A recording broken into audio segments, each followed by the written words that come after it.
أعوذ بالله من الشيطان الرجيم بسم الله الرحمن الرحيم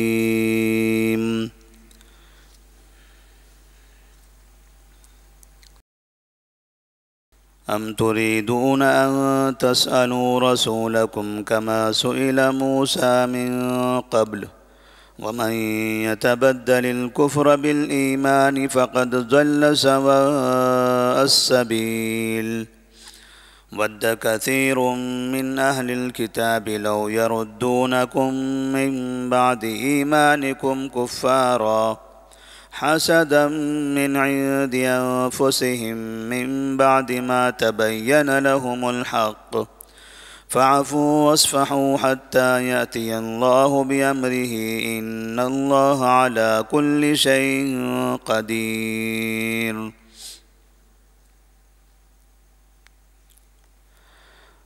سورۃ البقرہ آیت نمبر 108 اور اس کے بعد کی 2 آیتیں۔ اللہ تبارک و تعالیٰ نے ان آیات میں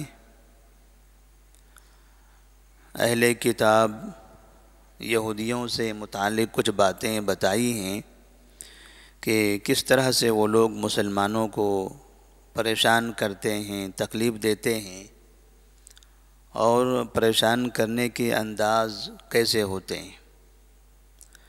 پہلی آیت میں اللہ فرماتے ہیں ام تریدون ان تسألوا رسولکم کما سئل موسیٰ من قبل، کیا تم چاہتے ہو کہ تم اپنے رسول سے ایسے سوال کریں جیسا کہ اس سے پہلے موسیٰ علیہ السلام سے سوال کیا گیا تھا۔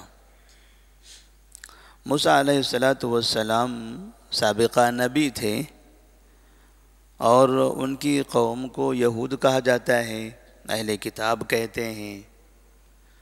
موسیٰ علیہ السلام جس وقت طور پہاڑ پر گئے تھے، کوہ طور پر، تو وہاں پر ان کی قوم نے ان سے درخواست کی دی کہ اللہ کہاں ہے، کیسے ہے، وہ ہمیں دکھا دو، ہم اپنی آنکھ سے دیکھنا چاہتے ہیں۔ قالوا ارنا اللہ جہرۃ یسألک اہل الکتاب ان تنزل علیہم کتابا من السماء فقد سألوا موسیٰ اکبر من ذلک فقالوا ارنا اللہ جہرۃ۔ انہوں نے کہا کہ اللہ ہمیں سامنے دکھا دو، ہم سامنے اللہ کو دیکھنا چاہتے ہیں۔ اللہ کی جانب سے آواز آئی، موسیٰ علیہ السلام نے کلام کیا اور تختیوں کی شکل میں اللہ تبارک و تعالیٰ نے تورات عطا فرمائی۔ قوم نے نہیں مانا، کہا کہ ہم چاہتے ہیں کہ اپنی آنکھوں سے دیکھیں۔ تو اللہ فرماتے ہیں کیا تم بھی اس طرح سے ایسا کوئی مطالبہ کرنا چاہتے ہو اپنے رسول سید المرسلین صلی اللہ علیہ وسلم سے؟ جیسا کہ اہل کتاب میں سے کسی نے یہ بھی کہا تھا یسألک اہل الکتاب ان تنزل علیہم کتابا من السماء، اہل کتاب یہ چاہتے ہیں کہ تو آپ کے اوپر آسمان سے کوئی کتاب نازل کر دی جائے۔ ابھی تو جبرائیل علیہ السلام آتے ہیں، سنا کر چلے جاتے ہیں، وحی ہوتی ہے۔ وہ کہتے تھے ایسے نہیں، جیسے یہ کتاب ہے ایسے کوئی کتاب اوپر سے اترے اللہ تعالیٰ کی جانب سے تو ہم ایمان لائیں گے آپ کے اوپر۔ اس طرح سے اہل کتاب اور مشرکین نبی کریم صلی اللہ علیہ وسلم سے سوال کرتے تھے۔ اب یہ سوال کیوں تھا؟ کیا وہ ایمان لانا چاہتے تھے کہ اگر آپ کے اوپر آسمان سے کتاب نازل ہو گئی تو ہم ایمان لائیں گے؟ نہیں، ان کا مقصد یہ نہیں تھا کہ ہم ایمان لائیں گے، ان کا مقصد صرف پریشان کرنا تھا۔ وہ چاہتے تھے کہ پریشان کریں، انکار کر دیں، نبی کریم صلی اللہ علیہ وسلم کی بات کو نہ مانیں۔ ایسے ہی مشرکین اور کفار ہمیشہ مسلمانوں کو تکلیف دیتے رہتے ہیں، الگ الگ سوالات کرتے رہتے ہیں، کبھی صحابہ کے بارے میں، کبھی قرآن کے بارے میں، کبھی حدیثوں کے بارے میں۔ اور اب حد تو یہ ہو گئی کہ یہ پریشان کن سوالات کرنے والے بہت سے افراد مسلمانوں میں بھی داخل ہو گئی۔ مسلمانوں میں سے کتنے ایسے لوگ ہیں جو بعض مرتبہ یہ کہتے ہیں کہ ہمیں حدیثوں کی کیا ضرورت ہے، اللہ نے قرآن نازل کر دیا ہے نا، قرآن میں ساری چیزیں موجود ہیں، پھر یہ احادیث رسول کی ہمیں کیا ضرورت ہے، کیوں ہم حدیثوں پہ عمل کریں؟ پھر یہ حدیث رسول کہاں سے آئی، کیسے آئی، کس نے لکھا، کتنے علماء نے، کتنے اماموں نے ایک دوسرے سے سن سن کے یہاں تک پہنچایا ہے۔ اس سلسلے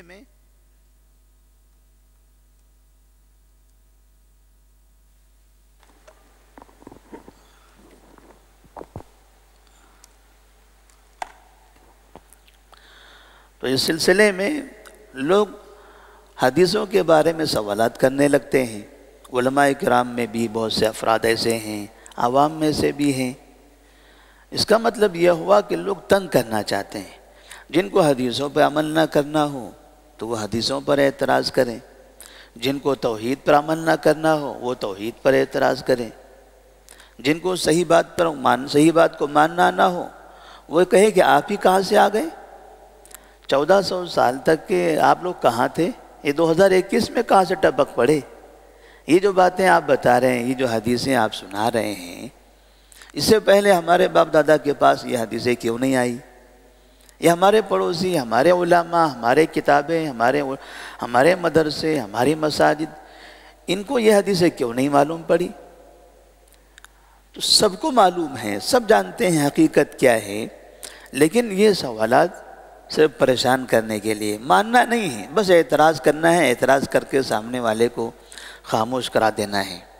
اور بعض مرتبہ بہت سے لوگ نبی کریم صلی اللہ علیہ وسلم سے سوالات کرتے تھے اور سوالات کر کے چاہتے تھے کہ آپ کو پریشان کر دیں، مذاق اڑائیں آپ کا۔ جیسا کہ ایک مرتبہ امام شعبی رحمہ اللہ کا واقعہ ہے کہ امام شعبی رحمہ اللہ کے پاس ایک شخص آیا اور وہ کہنے لگا کہ امام صاحب میں وضو کرتا ہوں تو وضو میں داڑھی کا خلال کرنا ہے، بڑی داڑھی ہو تو داڑھی میں خلال کرنا ہوتا ہے، میں داڑھی کا خلال کرتا ہوں لیکن مجھے پھر بھی شبہ ہوتا ہے کہ پتہ نہیں داڑھی بھیگی یا نہیں بھیگی۔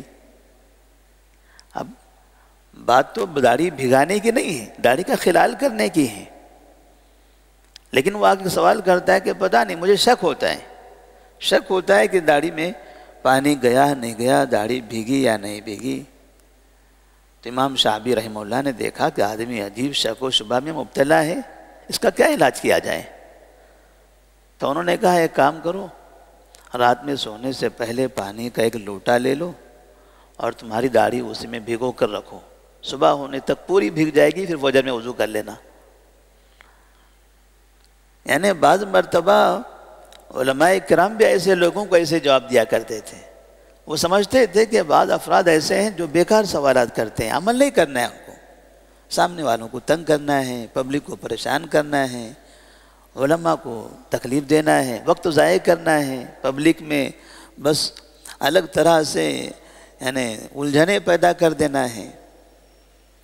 تو اہل کتاب یہود و نصارہ کا بھی یہ طریقہ تھا، مشرکین کا بھی یہ طریقہ تھا۔ کبھی کہتے تھے ٹھیک ہے ہم آپ پر ایمان نہیں لاتے نا، آپ کیا کر لیں گے؟ اللہ تعالیٰ سے سوال کرو ان تنزل علیہم حجارۃ من السماء، ہمارے اوپر آسمان سے پتھروں کی بارش کر دو۔ انہیں پتہ ہے کہ اللہ تعالیٰ تو ایسے کرنے والا نہیں ہے، کیونکہ یہ آخری نبی کی آخری امت ہے، اس امت کو ایسے کیوں تباہ کرے گا اللہ تعالیٰ؟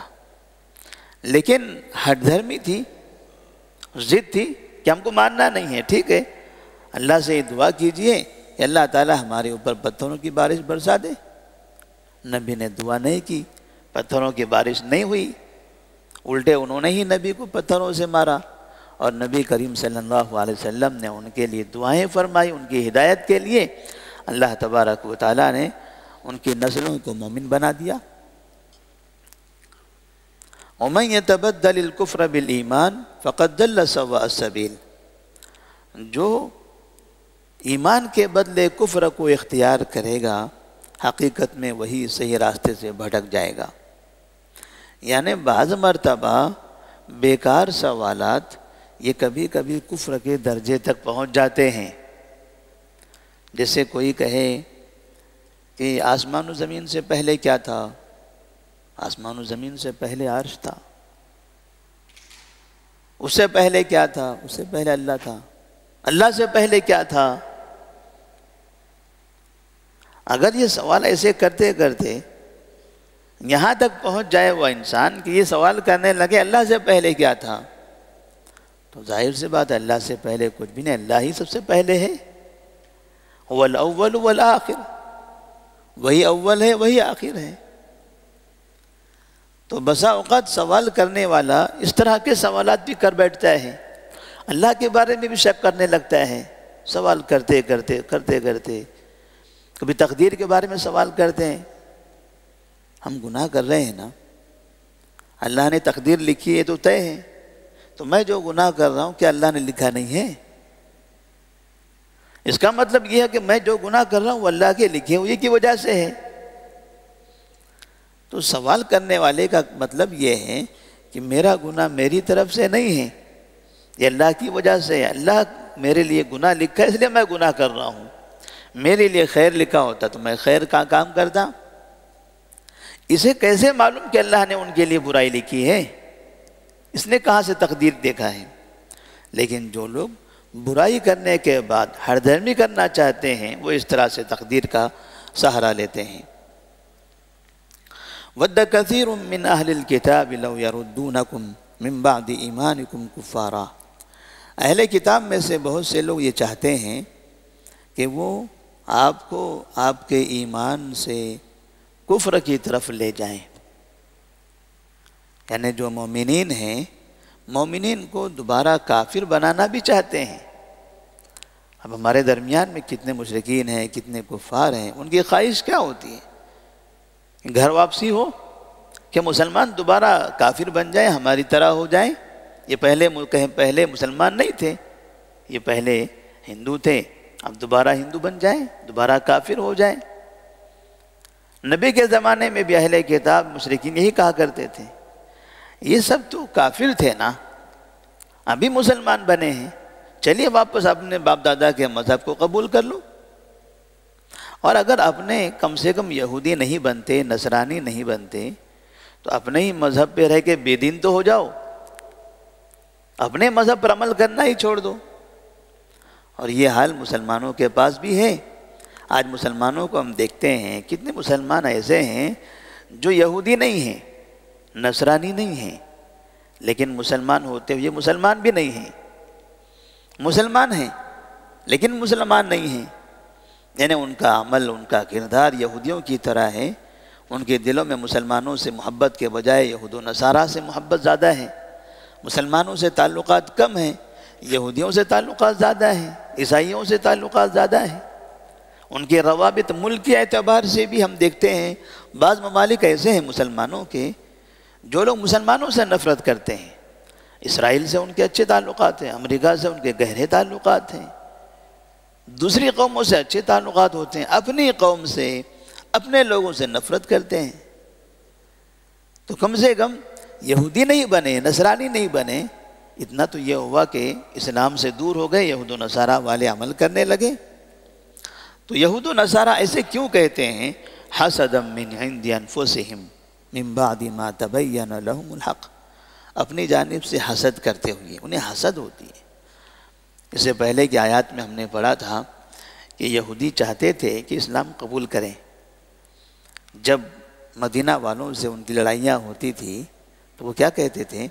ایک نبی آنے والا ہے، جب وہ آئے گا تو اس کے ساتھ ہم ہو جائیں گے، اور جب اس کے ساتھ ہوں گے تو اس کے ساتھ مل کر جنگ کریں گے تو ہمیں غلبہ حاصل ہوگا.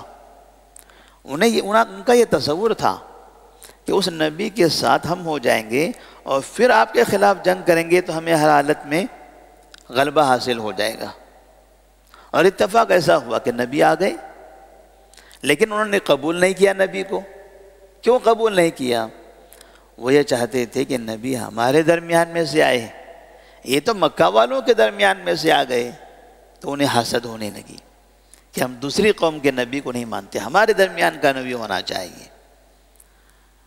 فَاعْفُوا وَاصْفَحُوا حَتَّى يَأْتِيَ اللَّهُ بِأَمْرِهِ، اللہ تبارک و تعالیٰ فرماتے ہیں ان کے سامنے تو حق ظاہر ہو چکا ہے، پھر بھی ان کو حسد ہے، معاف کر دو، درگزر کر دو، ان کو چھوڑ دو، یہ غلط باتیں کہہ رہے ہیں، کنارہ کشی اختیار کر لو، آگے نکلتے چلے جاؤ۔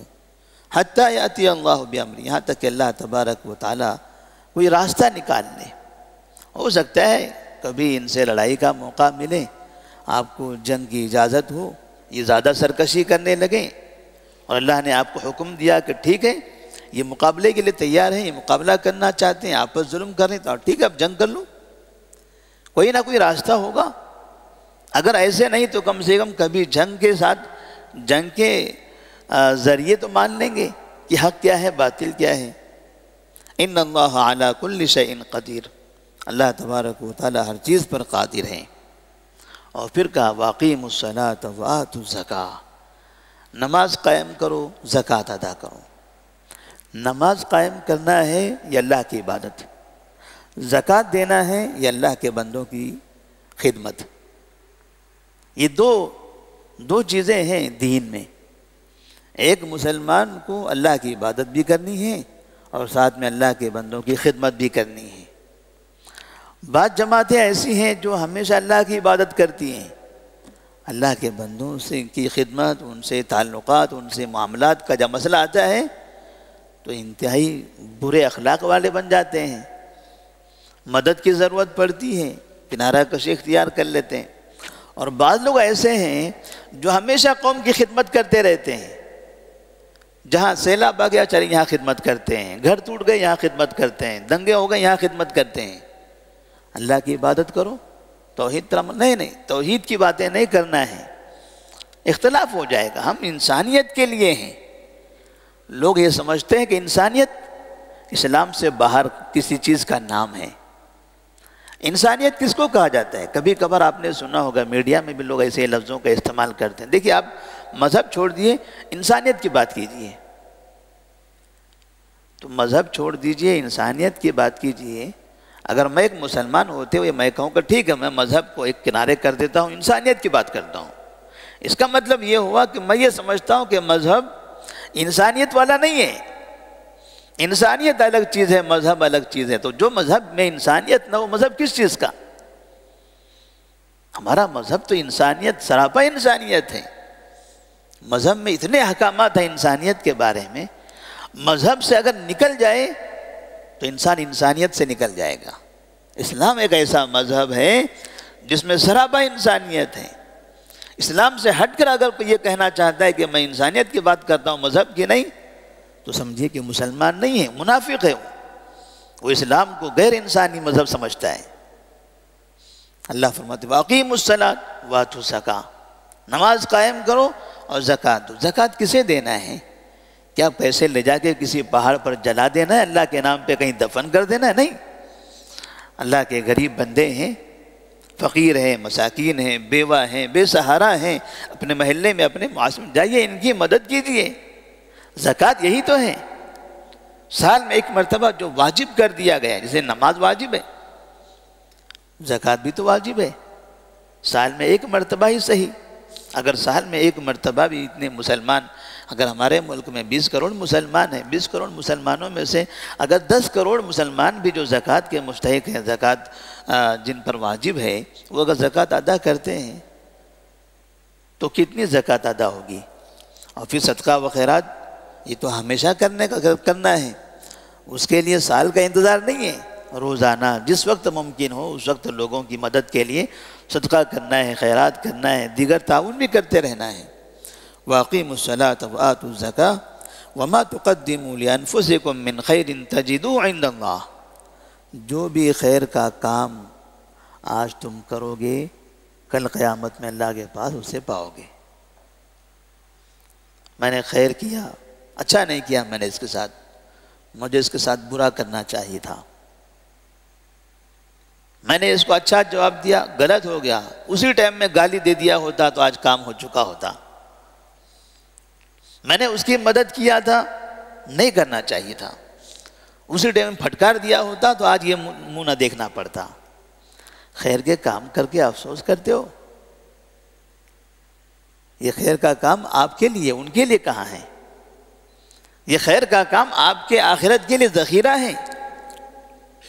ہم آپس میں کئی مرتبہ ایسی باتیں کرتے ہیں خیر کا کام کرنے کے بعد، کبھی انسانوں کی مدد کرتے ہیں، انسانوں کا اچھا برتاؤ کرتے ہیں، تو ایسا کہتے ہیں جواب میں، اس کا مطلب یہ کہ خیر کا کام مجھے پسند نہیں ہے، میں نے دل سے نہیں کیا ہے، مطلب سے کیا ہوا ہے، اللہ کے واسطے نہیں کیا۔ اگر میں اللہ کے واسطے کیا ہوتا تو آج میں یہ زبان نہ بولتا۔ مجھے اس کے بدلنے نہ بدلنے سے مطلب نہیں ہے، میں نے للہ فی اللہ کام کیا ہے خیر کا، وہ بدلے گا تو بھی میرا خیر خیر رہے گا، وہ نہیں بدلے گا تو بھی میرا خیر خیر رہے گا۔ لیکن میں اگر یہ کہوں کہ میں نے اچھا نہیں کیا اس کے ساتھ اچھا سلوک کر کے، اس کا مطلب یہ ہے کہ آپ کے خیر میں خیر کی نیت نہیں، آپ کے خیر میں اخلاص نہیں تھا، نفاق تھا، ریاکاری تھی۔ اب اللہ کے واسطے وہ خیر کا کام نہیں کر رہے تھے۔ وَمَا تُقَدِّمُوا لِأَنفُسِكُم مِّن خَيْرٍ تَجِدُوهُ عِندَ اللَّهِ إِنَّ اللَّهَ عَلَى كُلِّ شَيْءٍ قَدِيرٌ إِنَّ اللَّهَ بِمَا تَعْمَلُونَ بَصِيرٌ۔ بے شک اللہ تبارک و تعالیٰ تم جو بھی کرتے ہو سب دیکھ رہا ہے، جو بھی عمل کر رہے ہو، صبح ہو شام ہو، زبانوں کا استعمال ہو، اپنے ہاتھوں کا استعمال، اپنے مال کا استعمال، گھر کے اندر بیویوں کے ساتھ، ماں باپ کے ساتھ، بچوں کے ساتھ، دوستوں کے ساتھ، جو بھی ہمارا برتاؤ ہے، ہمارا کرتوت ہے، یہ سب اللہ تبارک و تعالیٰ دیکھ رہا ہے۔ اللہ تعالیٰ نے قرآن مجید میں کئی جگہ پر اس طرح کی بات کہی ہے، جو بھی تم کر رہے ہو سب دیکھ رہا ہے، جو بھی تم کر رہے ہو سب دیکھ رہا ہے۔ جیسے مسجد ہے، مسجد میں اگر کہیں CCTV کیمرے لگے ہوئے ہیں تو لوگوں کو کیا لگتا ہے ہم یہاں پر کچھ بھی کریں گے بہرحال کہیں نہ کہیں سے ذمہ داران ہمیں دیکھ رہے ہیں، یہاں کوئی غلط حرکت نہیں کرنا چاہیے، ادھر ادھر کا کوئی کام نہیں کرنا چاہیے، ورنہ جو بھی کیا جائے گا سب ریکارڈ ہو جائے گا، یعنی آپ پکڑے جاؤ گے، آپ کہیں بچو گے نہیں۔ جب انسان کو یہ پتا چلے کہ مجھے انسان دیکھ رہا ہے، مجھے انسان دیکھ رہا ہے یا وہ ریکارڈ کر رہا ہے، وہ انسان بعد میں 1 گھنٹے کے بعد دیکھ لے گا، تو ہم اتنا گھبرا جاتے ہیں اور بالکل شریف بن جاتے ہیں، کوئی برائی نہیں کرتے۔ CCTV کیمرے سے بڑا کیمرہ، پوری دنیا کو دیکھنے والا، وہ ہمیں دیکھ رہا ہے اور ہمیں اس کا احساس نہیں ہوتا ہے، ہمیں اس کا خوف نہیں ہوتا ہے۔ اللہ تعالیٰ نے یہاں پر عمل میں اللہ کا خوف دلایا ہے کہ اللہ سے ڈرو، اللہ دیکھ رہا ہے، جو بھی کام کرو نیک کام کرو، اللہ کو خوش کرو، اللہ کو ناراض کرنے والا کام نہ کرو۔ وآخر دعوانا الحمدللہ رب العالمین، والسلام علیکم ورحمۃ اللہ وبرکاتہ۔